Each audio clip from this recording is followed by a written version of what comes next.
la mesa se llama el Estatuto de la Ilustración de la Literatura Infantil. Entonces vamos a conversar rapidito sobre esta cuestión del estatuto.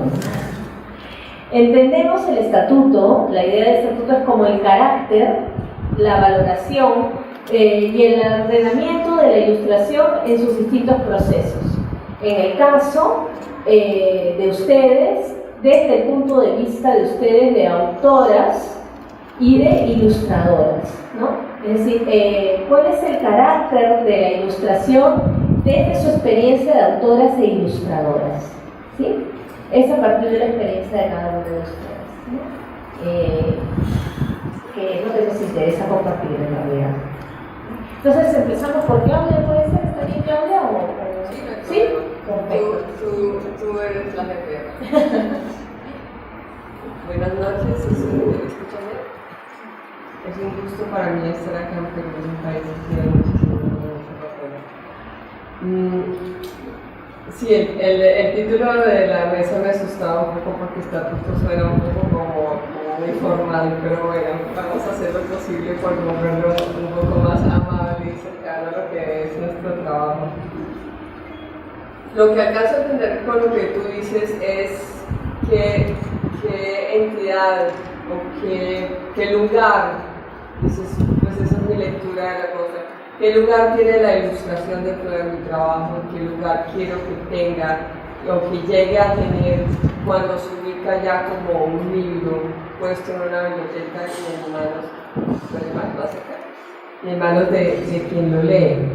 Todo este proceso desde la creación hasta el final, qué lugar tiene dentro del proceso creativo y de la obra final de la lectura realizada. Es bien importante para mí, en primer lugar, diferenciar, y no quiero estar como muy académica en este tema, pero sí me gusta mucho la diferencia entre saber la definición de la palabra ilustración. Ilustración se utiliza, y yo lo utilizo porque pues está un poco como es la palabra formal que se le atribuye a las imágenes que aparecen en los libros infantiles acompañadas del texto.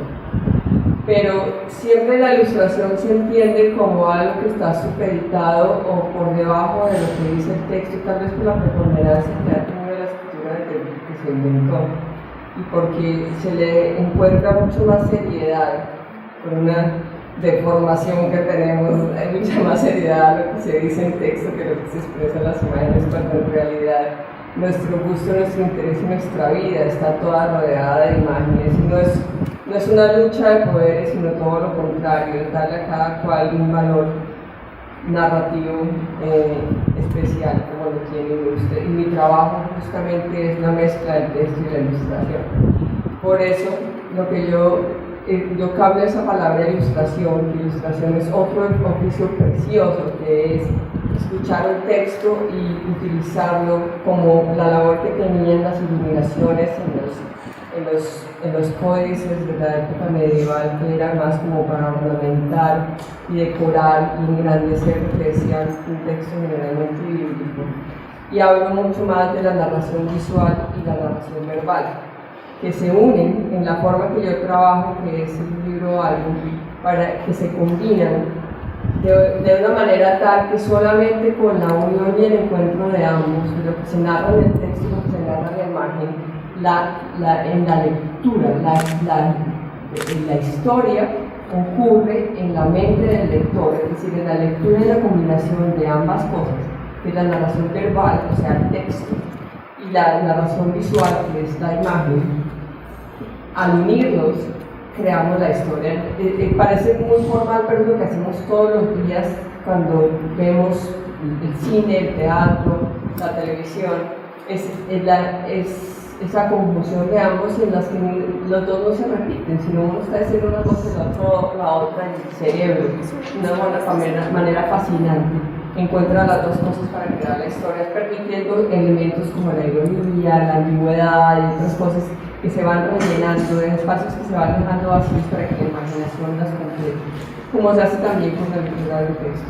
Entonces, aclarando esa parte conceptual sobre que para mí es mucho más como la narración visual, más que la ilustración, en el caso de lo que yo hago, que es el libro algo, lo que viene a contar parte de la historia. Esto ya les dice a ustedes una buena parte de la respuesta sobre el carácter, valoración y ordenamiento de lo que es la ilustración, que yo llamo imagen, dentro del libro álbum, y es una voz que se une con otra voz que es la del texto para terminar contando una historia.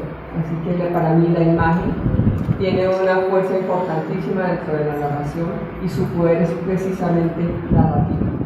Y en mi caso, el tipo de historias que yo cuento, la imagen no quiere ser decorativa, sino quiere ser narrativa, como está diciendo. Yo coloco las imágenes, solamente lo que cuenta parte de la historia, escribe los personajes, cuenta lo que está ocurriendo o los pasos, pero no utilizo la imagen para dar detalles que nos están contando algo dentro de la historia que no pueden entender. Entonces, pues es un poco como, para mí, lo que hace la imagen. Y ya, desde el punto del ordenamiento, ya para el lector, y cuando llega la historia, pues creo que hay un enriquecimiento muy amplio cuando se mezcla esto de la imagen con el texto y se presenta para que el lector produzca una propia historia con lo que lleva dentro de la imagen.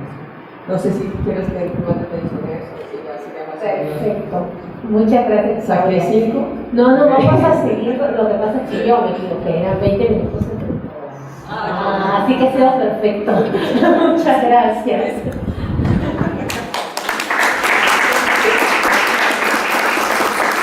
Bueno, ahora vamos a escuchar a Consuelo.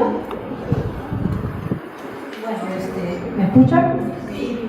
Bueno, mi formación ha sido en la Escuela Nacional de Bellas Artes. Yo soy pintora y he ingresado en el mundo de la ilustración mucho antes de ir a Bellas Artes, haciendo folletos, cartillas de capacitación o guías para proyectos, de tal manera que mi trabajo era básicamente técnico. Y bueno, en esa época ilustraba porque era una forma de generar recursos económicos. De tal manera que me he iniciado haciendo cuestiones poco encantadoras, como por ejemplo un sistema de riego por goteo, o la irrigación, los cultivos andinos, paternidad responsable, casi todo lo relacionado con lo que es la agricultura, la flora y la fauna peruana, para proyectos o organismos y bueno, sectores gubernamentales. Ingresé en la ilustración infantil en el suplemento Futuro, que fue un suplemento que tuvo mucho éxito más o menos en los 80, y de allí participé en equipos de ilustradores de primera línea, como Brenda Landon, Mauro Talcor, Charo Patruco. Fue un momento de aprendizaje para mí, porque realmente es allí donde me empecé a soltar, porque la rigidez académica de Bellas Artes muchas veces nos condiciona a un realismo y a una lógica. Yo recuerdo que una vez vi un afiche de Brenda Landon donde había un caballito muy estilizado que cruzaba el cielo de color rojo con muchos niños encima, y yo me quedé sorprendida porque a mí no se me hubiera ocurrido hacer algo así. Seguramente si me cargaban algo así hubiera hecho un caballo con cada músculo en su lugar, no hubiera sido rojo, no hubieran alcanzado tantos niños y seguramente no me estarían cogido para no caerse. Entonces, para mí fue una época de aprendizaje, trabajar con Brenda, Molusco, Charo, fue un privilegio para mí. Después he trabajado de manera independiente en muchas editoras, en instituciones, APECO, por ejemplo, donde he conocido toda la naturaleza de la selva del Perú. Hace poco viajé a Tambopata para actividades nativas, porque he ilustrado un libro sobre mitos de esa época. Así que estoy muy incluida en lo que es la selva del Perú. Actualmente me dedico a hacer algunas ilustraciones cuando me agrada, cuando me puedo hacer, y estoy ilustrando mis cuentos. Tengo muchos cuentos, he tenido la suerte de que me publiquen 3. ¿Y qué más le digo? Sigo aprendiendo. Gracias.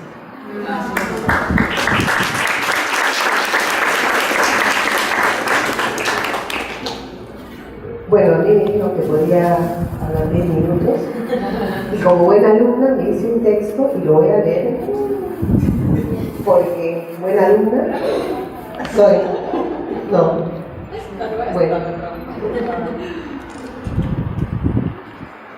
Bueno, aquí he sido invitada a hablar sobre el Estatuto de la Ilustración desde mi experiencia como autora de literatura infantil juvenil, ¿no? Pero yo quiero precisar antes que nada que yo soy narradora oral desde hace muchos más años, más o menos 25, y como tal, aquí va mi credo. Yo creo profundamente en el poder de la palabra para hacer ver imágenes al que escucha. Creo en el poder de cada persona de producir sus propias imágenes. Creo que esa capacidad se construye o se distorsiona según la experiencia de ver y mirar el entorno y de ver y mirar los objetos que nos hacen ver y mirar. En este caso, los libros. Y creo en la necesidad de rehabilitar el poder creador que existe en cada persona para hacer uso de este poder, para construirse como ser humano, para los fines que elija o que crea conveniente, como dicen las cartas de recomendación, para entretenerse, para disfrutar de la vida, para pensar, para. Y para situar el estatuto que le otorgo a la ilustración en la literatura, yo quiero partir de mi experiencia como autora, tal como me ha sido solicitada la invitación. Por eso quisiera mencionarles algunas características de mi producción. Uno es que los textos que han publicado de mi persona han sido concebidos para ser leídos y mirados. Es decir, que yo no los he concebido para ser narrados oralmente, o que no han sido concebidos para ser narrados sin el objeto libro. Mi producción se inscribe, número 2 hasta ahora, dentro de un universo que se nutre de la experiencia y la tradición en y de lo local, en y lo nacional, entre comillas. Son textos de mi creación o versiones propias de relatos de la tradición oral escuchada o leída. Se inscriben dentro de la narrativa con intentos de prosa poética. No identifico mi producción cuando nace como específicamente para niños, es decir, que aspiran a ser simplemente literatura para cualquier edad. Y el último aspecto es el que tiene que ver con quiénes he publicado, porque son ellos los que han determinado el producto final, según el margen de libertad, los fondos que disponen, las evaluaciones del mercado editorial, los criterios estéticos y subjetividades de aquellos que finalmente son los que deciden, y el estatuto que ellos han otorgado y otorgan a la ilustración. Entre esas dos, digamos, instituciones con las cuales he trabajado está el Ministerio de Educación, con quienes he publicado narraciones para educación inicial traducidos al quechua, al aymara, al ayahuasca, y he trabajado con 3 ilustradores.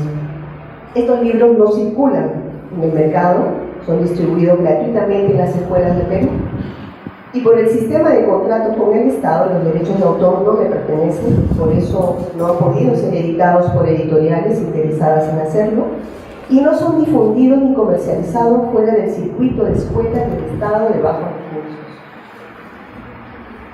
También he publicado con editoriales, con 3, Graf Ediciones, Norma, Centauro y bueno, Estruendo Mudo, en los cuales han intervenido 4 ilustradores, pero me ha tocado relacionarme para la selección de ilustradores con muchos más.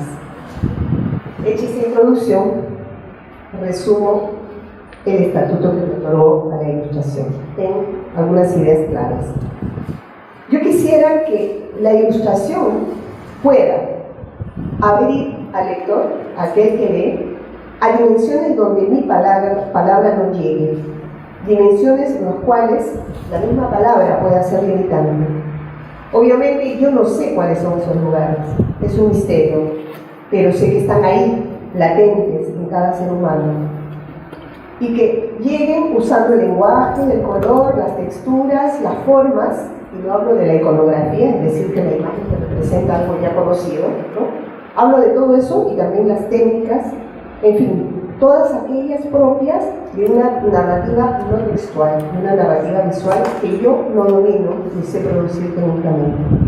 Porque así como la música toca otras dimensiones, pienso que la imagen también lo hace. Por lo tanto, la ilustración, si bien nunca sé lo que puede ser, lo que sí sé es lo que no puede ser respecto a mi texto. No puede ser anecdótica, no puede ser meramente informativa, relevante, accidental. Hoy las técnicas de realización de imágenes son múltiples y puede haber dominio de técnicas de dibujo, la pintura, programas digitales, pero ese algo más no toda ilustración te lo da. El otro aspecto, yo quisiera que la ilustración permita visibilizar mi pertenencia o nuestra pertenencia, es decir, la del ilustrador y mía también. Espero que la imagen diga algo del universo, mi pertenencia a un lugar, a una tradición. Explico. Que contribuye a identificar mi pertenencia a la cultura de la cual yo provengo, desde dónde escribo, lo local y, por qué no, mi relación con lo global. Adhiero, no adhiero, la critico.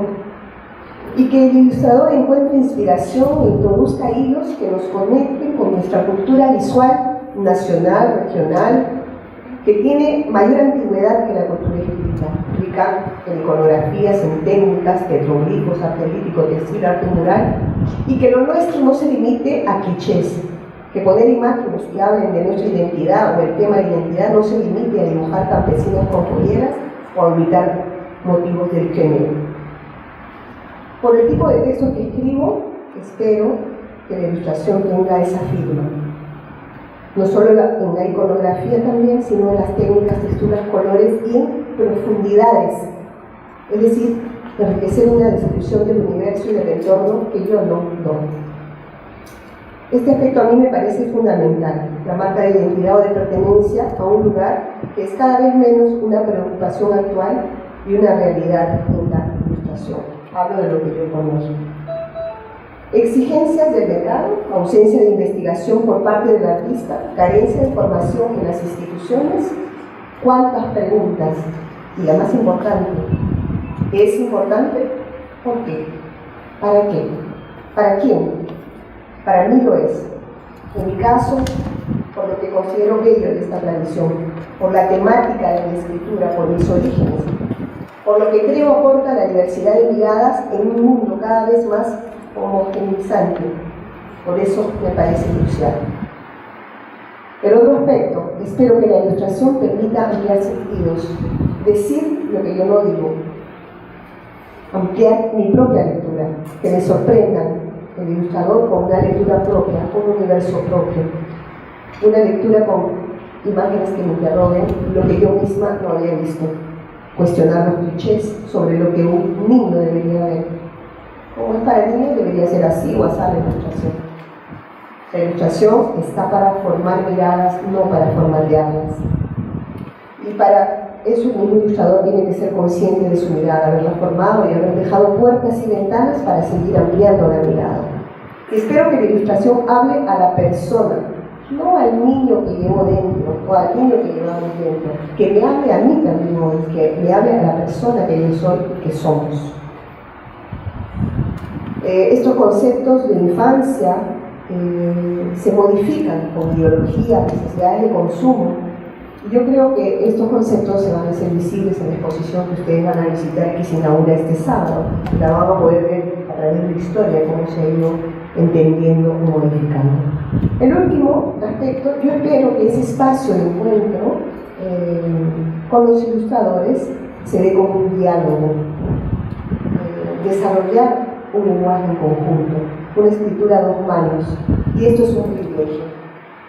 Hacerlo conmigo es complicado, porque siempre me han gustado las artes plásticas, creo que soy una ilustradora frustrada, no tengo la formación, pero siempre me gustó imaginar lo que escribo en imágenes, o sea, verlas, ver la relación que establece el texto con la imagen y cómo esta puede decir, provocar emociones que yo no digo con palabras. Es complicado porque cuando sé que hay un libro que tendrá poco texto, tengo las imágenes que lo acompañan. Ella me acompaña al momento de escribirlo. Por eso, suelo acompañar mis textos con un storyboard para el ilustrador. Y me hace feliz cuando el ilustrador me sorprende y me da otra cosa que yo no he visto. Eso me gusta, cuando le agrega, pero no cuando le quita. Cuando le quita lo que he querido contar, en realidad se aplana, se anula, no tiene sentido, me pone triste. Y con algunos ilustradores ese diálogo y encuentros se han dado, con otros ha sido un espacio de aprendizaje conjunto, un espacio privilegiado sobre el trabajo de ilustración. Considero que la imagen asociada al texto que escribo, sin embargo, no ha respondido siempre a mis expectativas, en otros casos sí. Y una de las dificultades que permanece siempre ha sido el diálogo sobre lo que se entiende por ilustración para niños o literatura para niños, lo infantil. Ahí es que nuestras subjetividades discrepan. Discrepan de lo que creemos, lo que le gusta o debe ser para el niño. Esa es la parte más difícil. En narración oral, este tema es más sencillo de explicar, porque nosotros decimos, contar cuentos para niños no es hablar en diminutivo.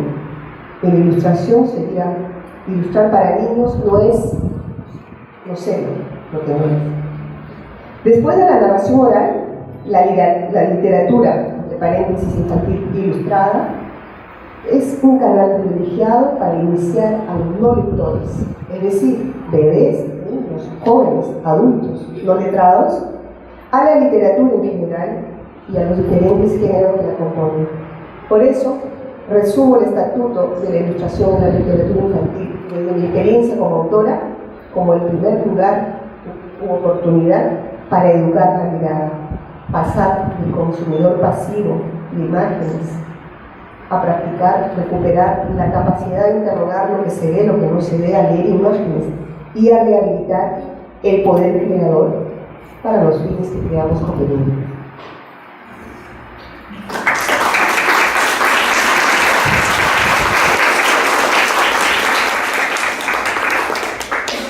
Muchas gracias a las tres. Estamos perfectos en el tiempo. 20 minutos. Que no está bien, pero bueno, perfecto. Funcionó de a tres. Entonces ahora, más que una pregunta, voy a hacer un comentario y quisiera que comenten también una frase de un escritor, poeta y filósofo peruano que es Mario Montalbetti. Pero bueno, antes el comentario que tengo va un poco por el conocimiento es algo dinámico, es algo que está en constante cambio, así como las definiciones y los conceptos. Y yo estoy convencida de que espacios de diálogo y de discusión como estos empiezan a cuestionar ciertas nociones que están enquistadas, por ejemplo, como la noción de autoría, de autor y de ilustrador, separados, ¿no? Autor, aquel que escribe, o sea, el que se inscribe, el que, ¿no?, actúa, ¿no?, el autor, y el ilustrador, aquel que está supeditado al autor. Y estoy viendo, sobre todo con el libro Álbum Ilustrado, que estos conceptos, estas divisiones que finalmente crean categorías y jerarquías, se están diluyendo. Sin embargo, el libro Álbum Ilustrado lo conocemos como categoría también recientemente, ¿no? Pero la idea de la imagen, de lo visual, es, además de antigua en la humanidad, es la primera manera de comunicación gráfica que tenemos los seres humanos. Nuestra primera manera, además de la voz, de hablar, de cantar, de balbucear, es, bueno, y todo el gesto, lo corporal, es también el grafismo, ¿no? La primera manera de inscribirse que tienen los niños en el mundo es a través de lo visual, de sus dibujos, ¿no? Y esto no tiene por qué estar supeditado necesariamente a un texto o a un significado. Es una manera de crear sentidos, una manera de modo de entender la vida, ¿no? Lo que se dibuja, lo visual, son modos de entender la vida y que muchas veces se van empobreciendo en el camino, ¿no? Y bueno, Cucha nos ha dado una reflexión sobre estos espacios y maneras también que existen para ir empobreciendo lo visual, ¿no? Sin embargo, la frase que me gustaría que comenten de Montalbetti, él dice que hablando de la literatura infantil ilustrada, ¿no? Dice, es el encuentro de una persona con algo que sabe pero que no puede decir. Él habla de lo que sucede con el lector, de ese encuentro. Y que ese encuentro exige inteligencia en aquel que crea, inteligencia, simplicidad, misterio, y no siempre, pero muchas veces sentido del humor. Y bueno, quisiera ver si podemos comentar un poquito esta idea del encuentro que propone con algo que tú no sabes, pero que no, o sea, que sabes, pero que no puedes decir. Aquel momento secreto, ¿no? Desde su experiencia como creadora. Ahí tenemos 15 minutos entre las tres. Bueno, una cosa antes de responder a esto. No es una lucha de poderes de qué vale más la imagen o el texto, ¿no? Es una cosa que ambos lenguajes jueguen juntos para contar una historia en muchas ocasiones, pero el valor que incluso le dan al texto de crear imágenes, o lo que tú dices sobre cómo la imagen se llena, todo tiene una diferente forma artística y una forma de expresar, como la verbalidad es importantísima, como fue la representación de imagen. Ya ante el comentario, ante la frase, cada lenguaje es una restricción de la experiencia. No hay un lenguaje que pueda recoger toda una experiencia que cada uno de nosotros tenga en un momento determinado. Pero eso es también lo que hace rico un lenguaje. Para mí la forma más alta de esto es la poesía. Pero lo lindo también del lenguaje es que toma como un pequeño color de ese espectro de cada una de las experiencias y nos hace observar más ese pedacito de ese prisma tan rico que es la experiencia. Lo toma, lo embellece o empieza a jugar con ello y lo vuelve estética, y eso es justamente el arte. El arte no es una reportería gráfica o verbal, no es periodismo, no es periodismo. El arte es volver un momento y un pedazo de ese prisma, de una experiencia, volverlo una traducción de un lenguaje artístico. Entonces no hay forma como que digamos que cómo se puede traducir literalmente una experiencia. Es que justamente lo bonito que tiene el arte es que no es literal. Y eso es el valor que le damos tanto a lo verbal, a lo visual, sí, y comenzamos con lo visual hace 30.000 años en las cuevas de Chauvet, Francia, que es lo primero que se encuentra antes de las Venus más antiguas que tienen más de 30.000 años, porque pues no habíamos llegado a la síntesis del lenguaje o de forma de escribirla, pero todo eso recoge es un instante, un miedo, una dicha, una celebración, pero qué rico que sea así, porque eso, y llega el lector y agarra eso y une su propia experiencia a esa lectura que ha traducido el artista y vuelve una cosa más. Pero justamente el arte, el buen arte, es ese que permite tanto que la traducción de la experiencia sea, como ustedes decían, la traducción de un momento, y para el lector también, que para el lector no sea exactamente la misma experiencia de lo que hizo el artista, sino sea la lectura de esa poesía, de ese cuadro, de esa historia, de esa narración oral, por el filtro de su propia experiencia se vuelva una nueva historia y un nuevo significado. Es decir, esa lectura, que la obra de arte, literaria, artística, musical, poética, lírica, lo que sea, tenga esa vida y esa moldura que permita ser leída por cada uno de una manera distinta.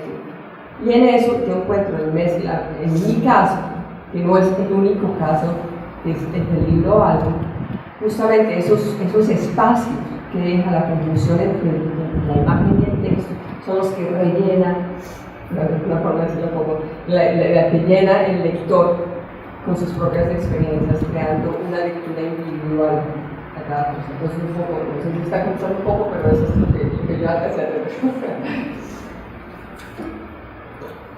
Bueno, en mi experiencia yo he ilustrado generalmente textos educativos y libros didácticos que tienen que ser muy realistas.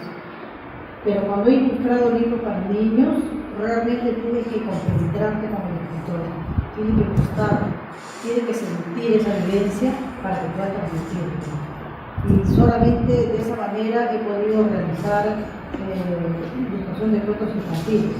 También he tenido experiencias de relatos de leyendas de la selva o de la sierra, y también me he compenetrado leyendo crónicas, leyendo historias de todo tipo, me he transmitido en esa época y he podido ilustrarlo. Pienso que tiene que haber una conciliación entre el escritor y el pintor y el artista para que se pueda realizar ilustraciones de este tipo. Y es más, los mejores trabajos que he realizado últimamente han sido en equipo con el diseñador, porque hay que jugar con los espacios que hay en el texto. Entonces, es mucho mejor para mí trabajar en equipo, ilustrador, diseñador y el escritor.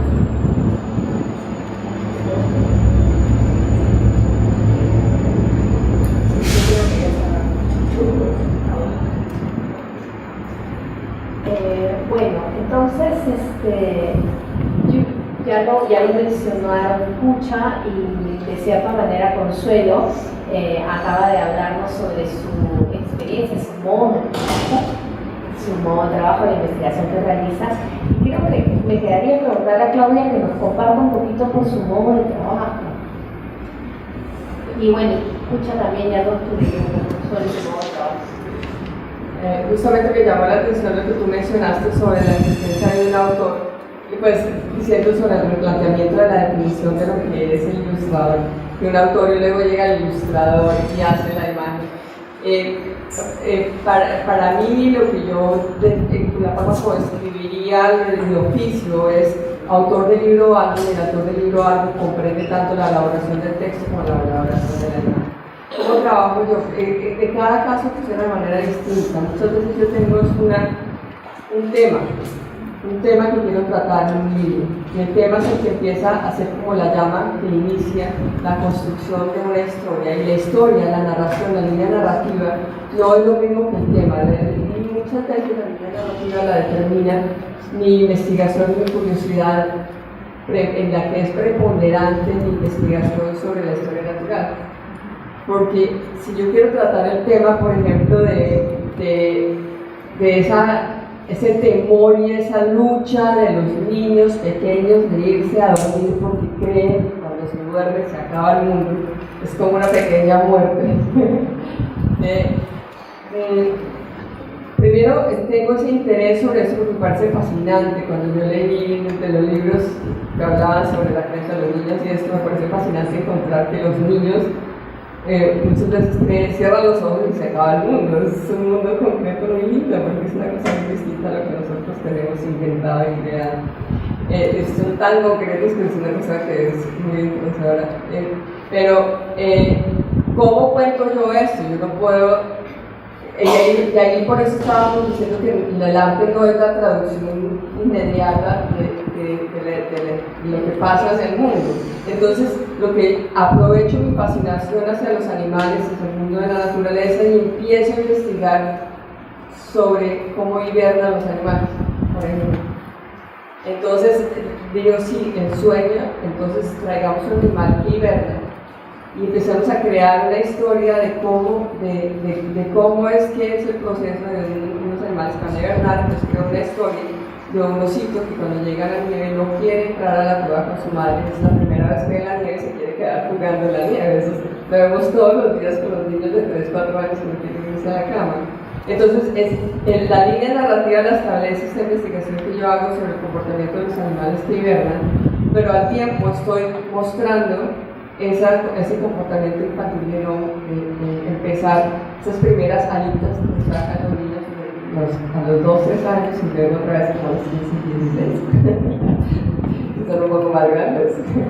Empiezan a traducir todos esos temas y luego entonces empiezo a investigar visualmente estos animales que van a ser los que van a dar la narrativa de la historia y normalmente los dibujos los baso en video. Me gusta mucho más que dibujar a partir de fotos porque me gusta mucho apropiarme de las imágenes, y para apropiarme tengo que llegar casi a memorizarlos para poder dibujar y construir a partir de eso mis propios personajes. Entonces ya de los animales sobre los que ya he hecho historias es fascinante cuando uno ha hecho un ejercicio, una tarea muy juiciosa de conocer un animal y dibujarlo. Muchas veces tú lo debes saber, muchas veces ya uno lo memoriza y puede crear tener esa espontaneidad de poder crear casi que espontáneamente. Lo mencioné esta mañana, lo que dicen los orientales, que el arte es la ilusión de la espontaneidad. Y es un poco eso, cuando uno esto es muy la formación japonesa de las artes, no es durar 3, 4, 5 años esperando al arte hasta que se hace, que parezca casi espontáneo de la cultura japonesa, pero es el producto de haber tenido mucha escuela como produce en su escuela de formación. Entonces pues cuando ya me apropiaba del personaje, ya construí una narración, ya hago una cosa que se utiliza la palabra en inglés, que es el storyboard, que es el primer comienzo de una historia, donde las anotaciones de lo que dice la historia está tanto en imágenes como en texto. Nosotros muy rápidos, donde son unas notas visuales de lo que voy contando, casi como un poco de biología. Entonces más o menos eso es. Gracias, Carolina. Voy a aprovechar el espacio que me da mucho conocer. La última pregunta a Consuelo. Te nos hables un poco más de este suplemento futuro, de tu encuentro con Gretna, con Nabucco. Bueno, el suplemento, yo cuando trabajé en el suplemento futuro, en realidad ya no estaba Gretna de Nabucco. Ella había salido y yo iba al arquitecto Marias. Pero he trabajado con Gretna, Nabucco en el Ministerio de Educación y en el Editora Tareas. Eran educadores muy especializados que hacían los libros, pero no con los esquemas normales, ¿no? Por ejemplo, un texto para niños tenía no el esquema de mamá, papá, hijo, sino la madre soltera, que vivía pues con el hijo, no había papá, la abuelita, y inclusive el entorno era también, los familiares eran ingenieros de provincia.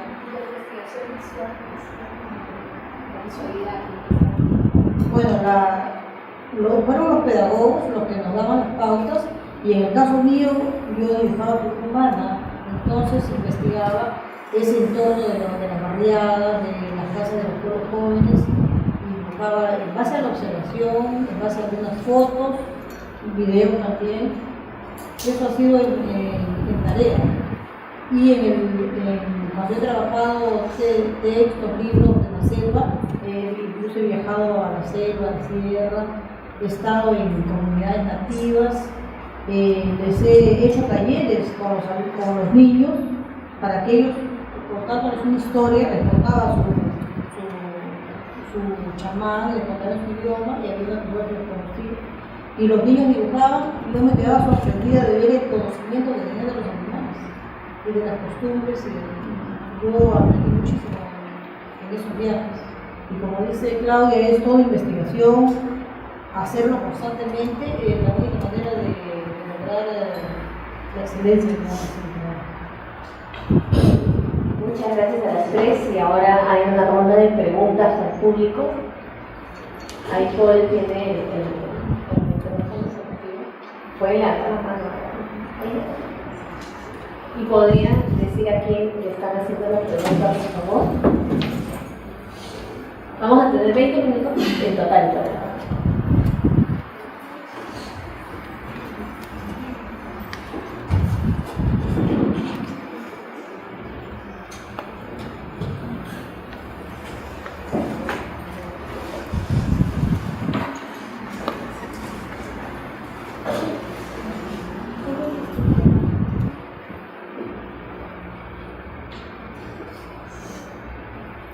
Quizás si suena mal mi voz, no estoy dirigiendo la pregunta a ninguna de las tres personas en particular.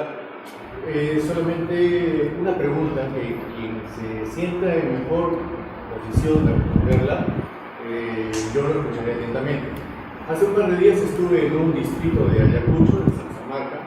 Es un distrito muy pequeño, son 800 votantes, no tienen biblioteca pública municipal, tienen alguna de esos materiales de los que hablaba hace un momento, por el Ministerio de Educación en las aulas de primaria. Hay una pequeña intención de tener una biblioteca secundaria. Y tuve la oportunidad de conversar con algunos de los profesores. Hablé con la profesora de inicial del salón de 4 y 5 años y estaba preguntándole acerca de la literatura infantil, cómo la lectura, cómo funciona, cómo se trabaja. Y me llamó la atención algo que me dijo rápidamente, que es que en el trabajo con la literatura, con los cuentos infantiles, debe ella tener mucho cuidado porque a esa edad que ella tiene a su cargo, por ejemplo, excederse de los límites reales a la hora de la narración, por ejemplo, que los animales hablen, es algo que ella decía que no podía hacer. Y me dio una explicación que eso se construye luego, entonces hay todo un proceso cognitivo para llegar del relato a la imaginación, pasando por las situaciones que un niño puede reconocer. Eso fue lo que yo le entendí.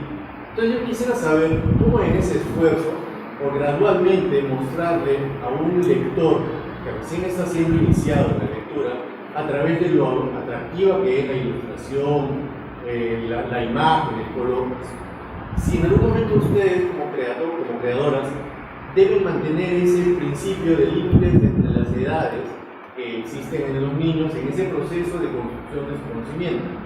Eso es todo.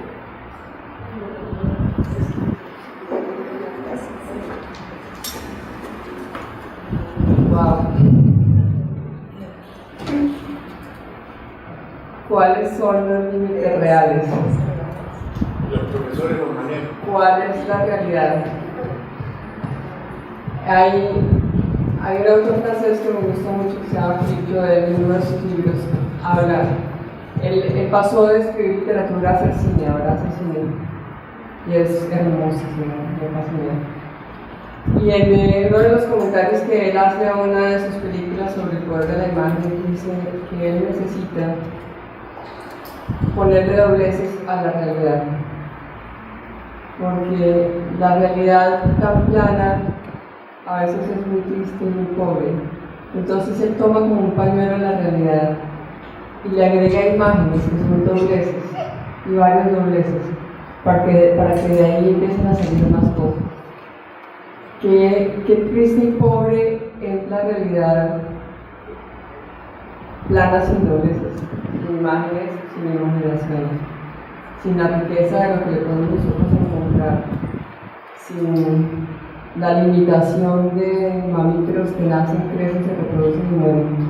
Qué rica que es la poesía, qué rico que es ese poder que tiene la imagen y la narración oral, las historias, de darle muchas más dimensiones a lo que es nuestra experiencia en esta tierra, lo que es nuestra experiencia desde que nacemos hasta que morimos. Y qué delicia que exista el arte, qué delicia que las historias excedan los límites de lo real. Es eso.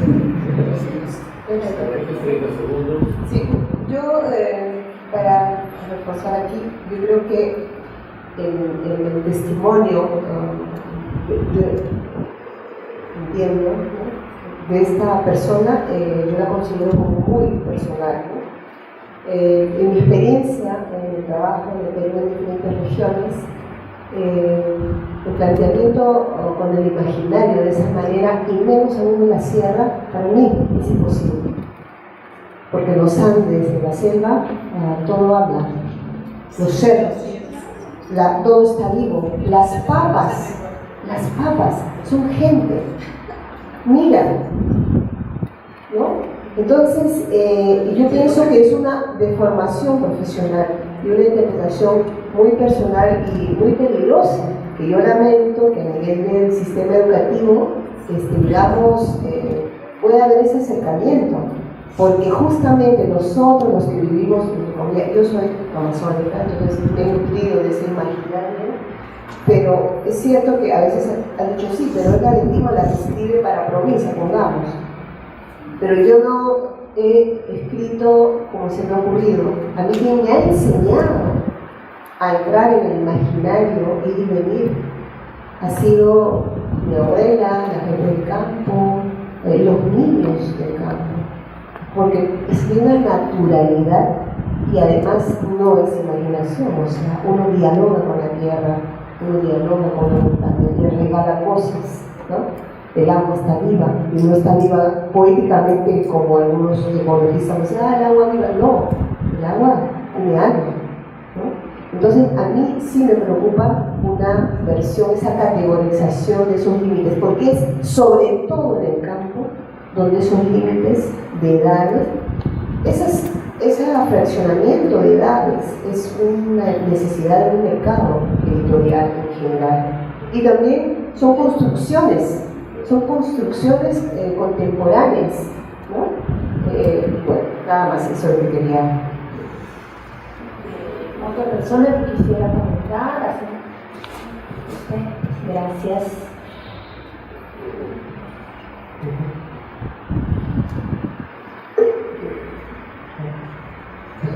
Está bueno.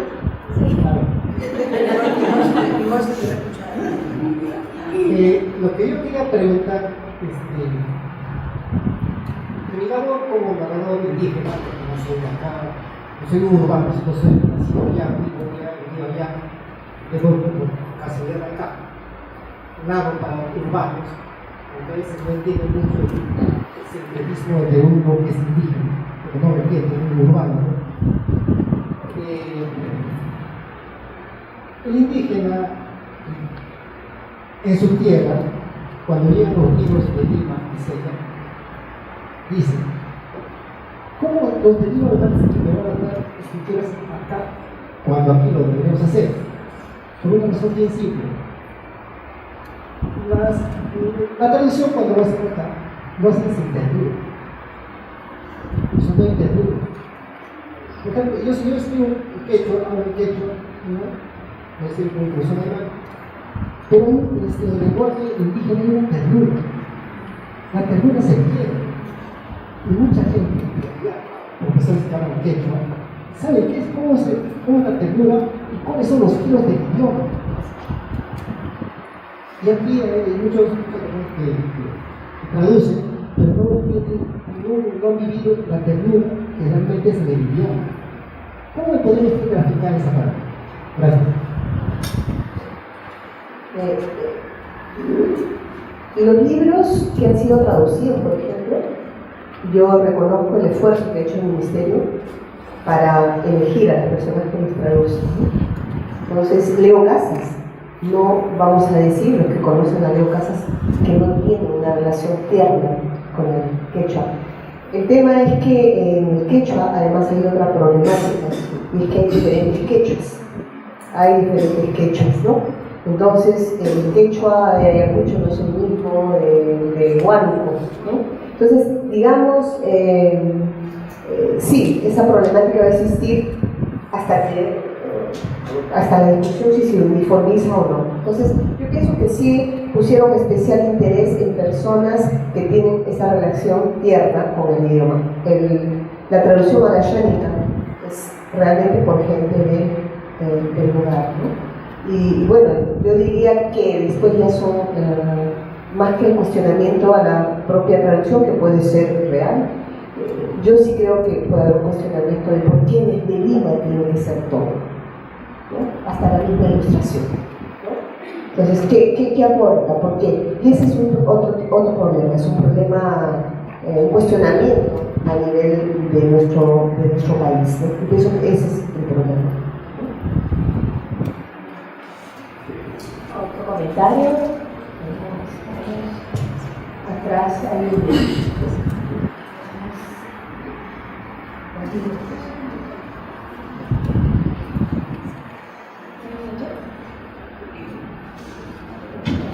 Mi comentario, bueno, la pregunta era abierta. Soy estudiante de educación inicial y he tenido la oportunidad de leer aquellos libros que están basados para esos niños de los 2 primeros niveles. Se centra básicamente en darles un valor, que ellos aprendan. Entonces, más que todo en los editoriales para escuelas privadas. No tenía la oportunidad de leer un libro que vaya a una escuela pública, pero básicamente estos libros son de valores. Eso lleva el título. Entonces, quisiera saber su opinión. Una literatura infantil debe estar centrada, parametrada en que el niño aprenda de una manera el valor así, tal cual. O sea, el libro se llama Honestidad. El niño jugando en la escuela para ser honesto. O debería ser como, yo tuve la oportunidad de escuchar a la primera ponente, de decir los valores inconscientemente, no dentro de la literatura. ¿Cómo se debería manejar esto en el nivel que ahorita estamos hablando, ¿no? Que es la literatura infantil? Gracias. En los pequeñitos de 2 años es bien difícil que se les enseñe valores en los textos. Generalmente los textos para los niños muy pequeños es profuso en imágenes y se enseña cosas muy básicas, que tengan su cepillo de dientes, que se ponga su pijamita en la noche, cosas de ese tipo. Yo creo que ingresar al mundo de los valores debería ser ya a un niño de 5 años.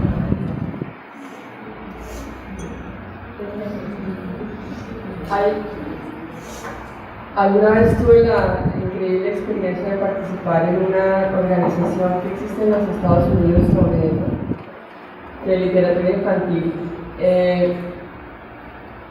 que surgió a raíz de la separación de una parte de la facultad de una escuela que se llama Simmons College, que tenía una sección de literatura infantil muy importante en Estados Unidos. Y estas personas se separaron justamente porque este departamento de literatura infantil era parte de la sección de educación, de la facultad de educación. Y ellos hacían una fuerza en decir que la literatura infantil no formaba parte de la facultad de educación, no del área de educación, sino parte del área de literatura.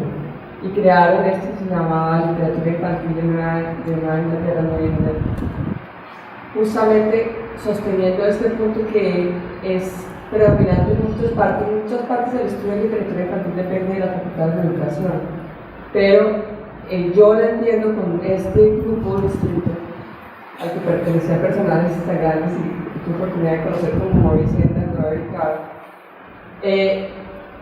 Lo digo porque esto de la formación de valores y esto de entender la literatura infantil como una función educativa dentro de nuestra arrogancia adulta, de que nosotros vamos a través de eso a educar en valores artificiales. No creo que en la literatura infantil se valga todo y que no construya a los seres humanos como vividores de experiencia, creadores de perspectivas, de criterios, de formas de pensar. Todo esto hace la literatura, pero de la misma forma que lo hace la literatura de adultos. Es peligroso entrar a pensar que nosotros a través de la literatura infantil estamos formando como enderezando árboles, ¿no? Esta parte es mejor que seamos como vamos a quedarnos más bien como constructores de cultura, más que transmisores de reglas de comportamiento. Hay mucho sobre eso. Hay escritos también sobre la moral en la literatura, entendiendo como que creamos personajes en los que los lectores se pueden encontrar para tener un mapa de ruta sobre su reacción ante las situaciones de la vida. Eso es distinto, pero con cierta ambigüedad y ciertos colores, no solo blanco y negro. Entonces, pues, y eso tiene mucho que ver también con lo de determinar las edades, con las políticas. Es que se vende mucho. La idea de vender valores y esto es muy comercial. Entonces, pues, yo creo más en la literatura infantil como un arte y no como una método de educación. Y en mi caso, bueno, yo agradezco la amabilidad y la buena educación para referirse al tema, Claudia. Yo con ese tema sí soy muy impaciente, ¿no? yo creo que eso que se menciona, los libros que dicen honestidad, eso no es literatura, ¿no? Es otra cosa, como dicen mapas de ruta, consejos, puedo darlo a través de un libro, puedo darlo a través de un proyecto, hay muchas maneras, ¿no? Entonces, y sí, como dicen, eso vende mucho más, ¿no?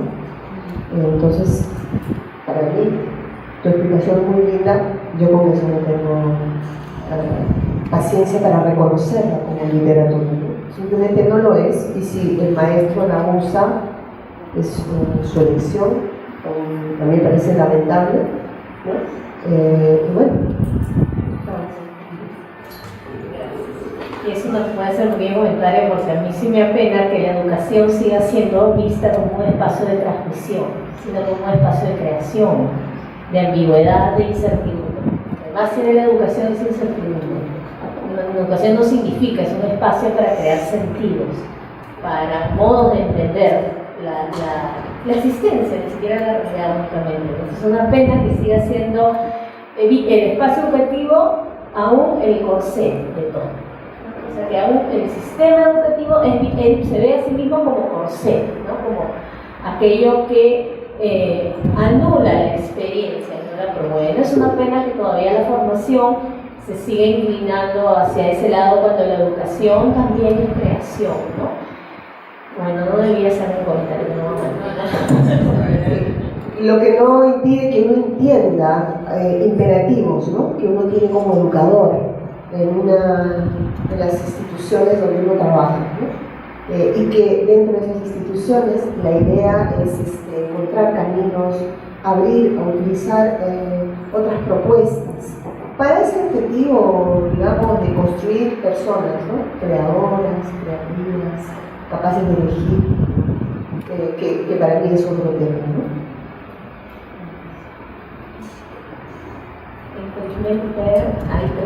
Bueno, si hay preguntas vamos a tener un café ahorita.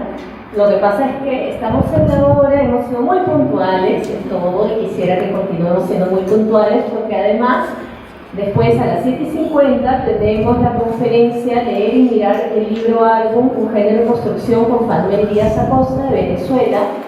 Pero antes de retirarnos quisiera agradecer profundamente por este espacio en el que no ha habido imágenes, pero las hemos podido imaginar. A Claudia, a Consuelo y a Cucha, las tres conocidas de cuenta. Y muchas gracias y muchas gracias a ustedes. Y que bueno, actividades mañana y el sábado 18 también en el Congreso. Muchas gracias a la Casa de la Literatura.